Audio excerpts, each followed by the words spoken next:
日本人给人的整体印象，礼貌、守序、克制，对他人保持高度尊重，却很少谈论内心，也不热衷公开表达信仰。而当我们认为日本人信神道时，从他们那里得到的回应常常是模糊的，甚至很多日本人会说他们并没有宗教信仰。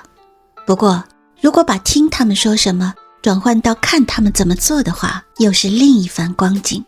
无论是婚礼、葬礼，还是新年、753、考试前求合格，乃至搬家伐除，人们都会自然地走进神社或寺院，参拜祈愿，或者完成一场仪式。表面看来，这似乎与口头上无宗教的说法相冲突，像是言行不一。但如果把宗教理解为一种实践的传统，而不是教义的宣示，矛盾便自然化解。在日本，宗教首先是一种习俗，是嵌入日常的文化仪式。当人们迎向喜庆与祈愿，多半走向神社；当他们面对先祖死亡与法事，则往往走进寺院。对多数人而言，这些并不被归类为信仰宣告，而仅仅是生活习惯。正是这样的文化，长期支撑着日本社会的秩序、情感的表达方式，甚至人与人之间那种既温和又稳定的距离感。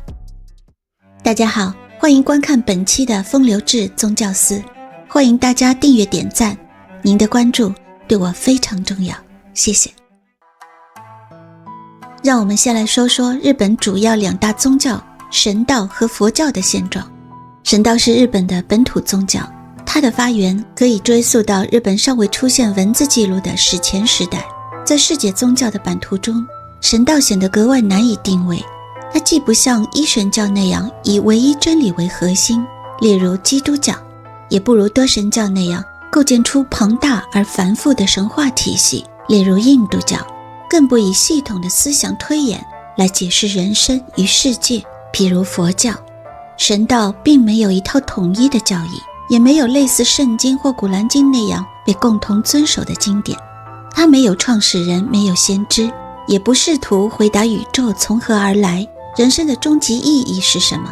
因此神道很难被总结为一套理论，它更像是面对山川风雪与自然变化时产生的敬畏之情，面对自身无法完全解释的现象时，对无形力量的一种感知。人们通过伐除、祭祀与保持洁净，让自己与环境、与他人、与神灵之间维持一种平衡。与其说这是一种信仰，不如说这是生活中的分寸感。也因此，神道天然呈现出强烈的地域多样性，不同地方的神社供奉不同的神，仪式的细节各异，流传的故事也不尽相同。这些差异并不会被视为偏离正统，反而被认为理所当然。结果，神道变成了不是靠信仰来维系的宗教，而是一种通过反复的仪式、身体的动作以及对环境的态度而延续下来的传统。日本人未必能够清楚地解释它，但会自然地尊重它。因而神道和很多强调内心信仰的宗教不一样，它几乎不要求你去反省自我、剖析内心。神道更在意的是一种状态，你有没有破坏秩序，有没有越界，有没有给别人造成负担。在神道衍生出来的文化中，礼貌不是表演，而是一种让世界保持平衡的方式。克制也不是压抑，而是不让自己的情绪溢出来影响他人。日本人很少谈内心，并不是没有内心，而是认为内心不是公共资源，如果说出来会破坏关系，那就不说。站在哪里，怎么做，比你内心怎样想更重要。所以日本社会那种安静、克制、彼此保持距离的状态，其实是一种高度宗教化，来自于对神存在于秩序之中的尊重，而人要做的就是不要成为那个打破秩序的人。而日本的另一大宗教佛教，大约发生在1500多年前。那时朝鲜半岛上有一个国家叫百济，与日本保持着密切往来。为了加强双方的政治与文化关系，百济国王将佛像、经卷以及僧侣一并送往日本，作为象征高度文明的珍贵礼物。然而佛教的到来立即在日本国内引起了分歧，一方认为佛教代表先进文化，值得引入，另一方则担心外来的佛会冒犯本土的神灵。这种冲突最终引发了一场战争，史称丁未之乱，结果是支持佛教的一方获胜，从此佛教得以在日本立足传播。但日本并没有因此抛弃神道，而是将两者逐渐相互融合，使得日本的宗教景观正式进入了一种双轨制的状态。神道深植于日常生活，佛教解释死亡与轮回。此后长达1000多年，日本社会进入了神佛习合的时代，最终生长为今日日本宗教面貌中不可分割的一部分。如一开始我们讲的那样，很多日本人说自己没有信仰，是因为神道和佛教以一种不可见的状态，深深地嵌入在无数看似微不足道的生活细节之中，才让日本人出现无宗教的自我认知。他们避免被明确标签化、被意识形态化的宗教。一旦信仰变成了需要解释、需要辩护、需要与他人区分立场，反而会令人不安。也正因为日本人的信仰不以言说为中心，日本社会对信仰冲突极不敏感。一个人可以在神社祈愿，在寺庙举行葬礼，在圣诞节装饰圣诞树，而内心几乎不会感到逻辑矛盾。因为日本人的信仰从一开始就不基于排他性真理，而基于场合适切性。什么时间、什么地点、什么行为合适，远比究竟哪种解释才正确更为重要。这种态度会自然延伸到日常生活中，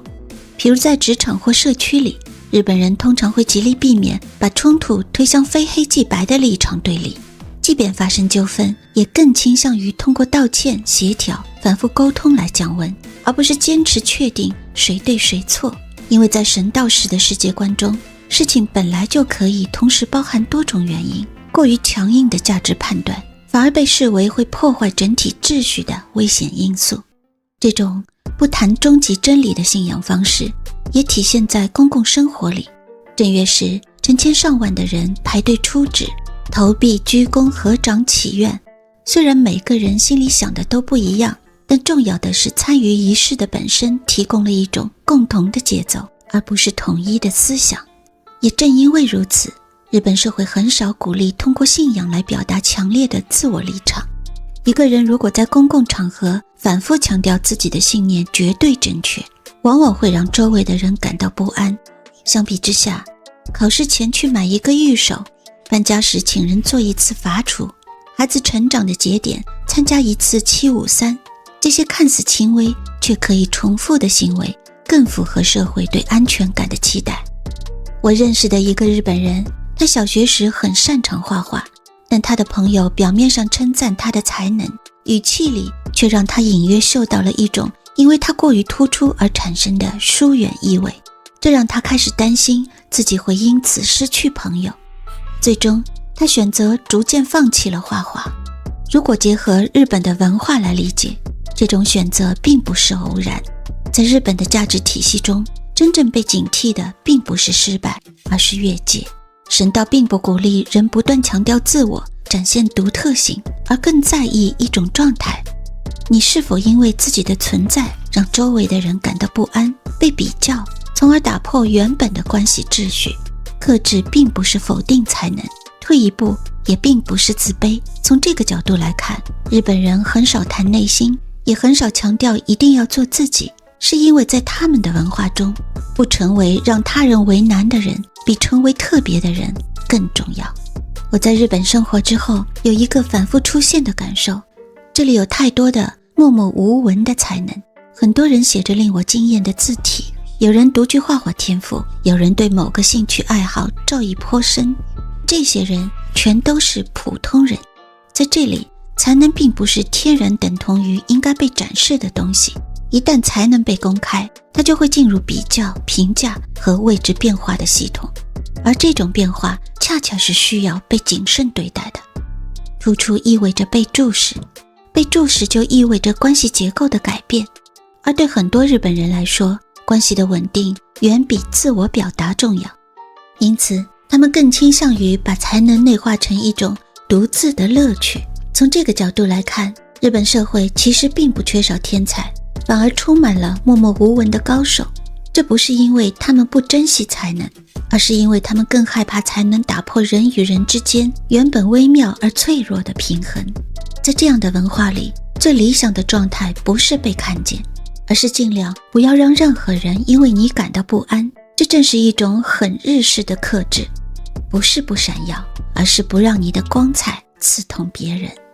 而这种独特的文化在外国人眼中往往呈现出一种矛盾的面貌。一方面，它让人感到安心有秩序，被温柔地对待；另一方面也让人困惑，那些本可以被看见的光，为什么选择了把自己掩盖起来？对习惯了鼓励表达与突出自我的外来者来说，这种克制既令人敬佩，也难免让人思考。当社会成功地避免了彼此的不安，它是否也悄然改变了被看见的本身的意义？对那些真正有才能的人，是否算得上公平？欢迎观看本期的风流志宗教寺。关于日本人的宗教信仰，您是怎样看的？欢迎在评论区留言，谢谢。让我们下次在风流中再次相见。